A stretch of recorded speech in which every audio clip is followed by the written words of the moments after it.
Assalamualaikum warahmatullahi wabarakatuh. Alhamdulillahirabbil alamin. Segala puji bagi Allah yang telah memberikan berbagai pembelajaran baik bersifat khusus kepada kita dan bersifat umum yang diberikan kepada kaum muslimin pada umumnya.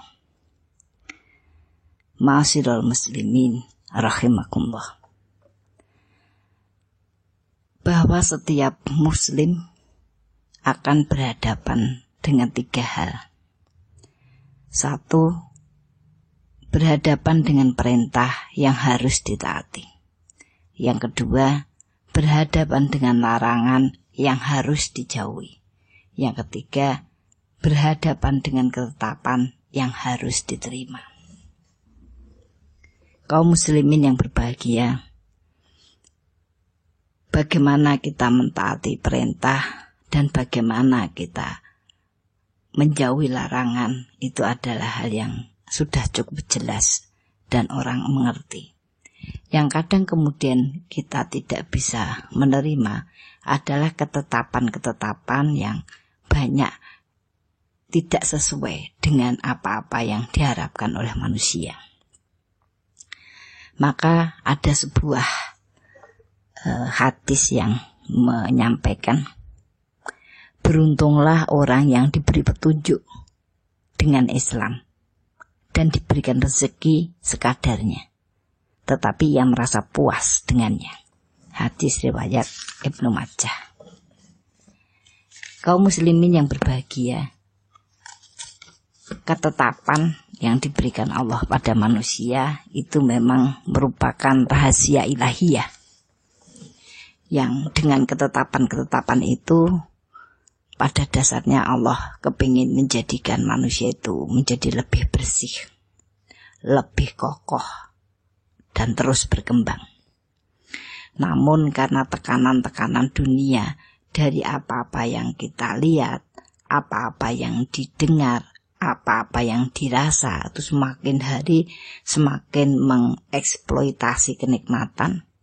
Jadi seolah-olah ketetapan-ketetapan yang tidak sesuai dengan apa-apa yang kita inginkan itu menjadi bagian tekanan kehidupan yang tersendiri. Padahal orang memahami bahwa hidup itu memang penuh dengan ujian, ya. Namun kadang-kadang orang tidak bisa menyadari atau orang tidak bisa mengakui bahwa Allah itu telah memberikan pada masing-masing orang jatahnya. Jatah umur, jatah rezeki, jatah baik dan buruk, ya, jatah suasana yang didapat, ya, dan lain sebagainya. Nah, untuk itu pernah suatu saat Rasulullah berdoa, wahai Allah, jadikanlah aku puas dengan apa yang Engkau rezekikan padaku. Berkailah aku dalam rezekiku. Gantilah untukku semua yang tidak ada menjadi kebaikan. Ya. Jadi Rasul mengajarkan bahwa sifat qanaah, menerima, ridho dengan apa saja yang Allah berikan kepada kita, itu adalah bagian yang terpenting dalam kehidupan. Kalau toh kemudian kita tidak diberikan seperti yang kita angankan, kita selalu sebut dalam doa, ya, itu karena memang itu bukan jatah kita. Dan kita berharap bahwa semua ujian-ujian itu bisa kita hadapi, dan seperti halnya Rasul berdoa, hal-hal yang tidak terjangkau atau tidak diberikan pada kita, mudah-mudahan Allah menggantikannya dengan kebaikan. Senada dengan doa itu, ya, sering kita sampaikan, ya, bahwa ketika kita mendapatkan ujian, ya, maka kita disuruh meminta ganti. agar sebagai manusia kita masih punya semangat untuk tetap berhusnudzon pada Allah. Doa yang sering disampaikan ya, Allahumma ja'alni fi musibati ajran kasiro wa sabrun wa rahmah wa hikmah wa barakah. Gantikanlah musibah yang Engkau berikan padaku ya dengan kebaikan yang banyak, sabaran, rahmah, hikmah, dan berkah. Maka kalau kemudian kita bisa menenangkan jiwa kita dengan doa, dan kemudian akan mendorong ya pikiran kita untuk fokus ya bagaimana menghadapi ya jatah-jatah yang secara duniawi terasa kurang ya. Kalau dalam kehidupan ya banyak hal yang kemudian kita harapkan akan tetap bisa berjuang sekalipun terus berada dalam himpitan. Karena sesungguhnya hidup itu dinilai dari seberapa dia kuat berjuang, bukan seberapa banyak kebahagiaan yang dia miliki, yang bisa dia ambil. Kaum muslimin yang berbahagia, sesungguhnya Allah sudah memberikan segala sesuatu kepada manusia sesuai dengan apa-apa yang ditugaskan padanya, diamanahkan kepadanya. Sampai-sampai setiap orang pun akan diberikan bagian-bagian yang dengan itu maka dia justru akan tumbuh dan berkembang. Ada seorang kakak ya, seorang anak-anak, 2 anak kakak beradik ya, yang ditinggal oleh orang tuanya. Mereka yatim piatu. Keduanya hidup saling bergantung. Namun jatah suasana yang diberikan Allah kepada mereka sangat berbeda. Si kakak punya tubuh yang kuat, punya kelincahan dalam bergerak, pintar bicara, pandai juga dalam sekolahnya, pandai juga dalam berteman. Dan si adik punya tubuh yang sangat lemah, pendiam, tidak bisa bergaul dengan baik. Dan karena penyakitnya, maka si adik pun tidak bisa mencapai prestasi di sekolahnya. Maka dia berhenti sekolah setelah lulus. Namun suasana yang berbeda itu tidak mengurangi proses kasih sayang yang terjadi pada keduanya.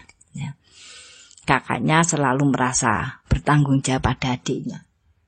Dan adiknya pun selalu berusaha untuk membantu kakaknya dengan mengurus rumah yang ditinggalkan orang tua mereka. Karena kakaknya memang mempunyai jatah peluang-peluang yang besar, maka dia berkembang pesat, lulus sekolah, kemudian diterima kerja, mendapat banyak teman ya, dan kemudian dia mendapatkan jodohnya ya, kemudian mereka berkembang, berbahagia. Dan si adik ya, dia tetap hidup dengan jalan-jalan yang diberikan kepadanya. Setiap hari berkutat di rumah, kemudian dia beribadah, dia berdoa, kemudian capek, sakitnya muncul, kemudian tidur. Begitu yang dialami, sangat berbeda. Suatu ketika adiknya berdoa, kakaknya melihat adiknya berdoa itu dengan membaca tulisan yang ada di tangannya. Maka dengan lembut pun kakaknya mengatakan, "Adik, walaupun kamu lemah, namun sebaiknya doa itu dihafalkan. Karena itu agar kita mendapatkan perhatian, mendapatkan derajat yang tinggi di mata Allah." Adiknya segera menyembunyikan catatan itu, ya, dan berkata, "Iya kak," katanya gitu. Karena memang adiknya banyak penyakit, maka beberapa waktu kemudian adiknya meninggal. Dan ketika adiknya meninggal, ditemukan kertas yang ada pada lipatan sajadah adiknya. Dan ternyata catatan yang panjang itu semua berisi doa untuk kakaknya. Dia berdoa agar kakaknya sehat, kakaknya selalu dalam kebaikan, mendapatkan rezeki yang banyak, mendapatkan teman yang banyak, selalu aman, tidak tertipu, semua banyak. Kakaknya menangis. Dia pikir dialah yang lebih beruntung, karena dia mendapatkan bagian-bagian yang menyenangkan lebih dari adiknya. Namun ternyata bagian-bagian yang lebih dari adiknya itu didapat dari doa-doa adik yang kurang segala sesuatunya. Kaum muslimin yang berbahagia, menilai ketetapan itu harus dengan hati yang bersih. Pada saat manusia tidak mampu husnudon, berbaik sangka, maka itu akan menjadi bagian yang mencelakakan dalam hidupnya. Nah, untuk itu marilah di bulan Ramadan itu kita evaluasi kembali bahwa jatah yang diberikan Allah kepada manusia itu akan tetap menjadi ketetapannya. Karena Allah tidak akan pernah bertanya berapa banyak ya yang kita hasilkan atau kita dapat, tapi Allah akan bertanya apa yang bisa kita lakukan dari jatah yang telah diberikan pada kita. Semoga kita termasuk orang-orang yang bisa mengolah jatah-jatah dalam kehidupan kita dengan sebaik-baiknya, dan semoga itu menjadikan bertambahlah kebaikan-kebaikan kita atas izin Allah, karena Allah ridho terhadap apa-apa yang kita lakukan. Assalamualaikum warahmatullahi wabarakatuh.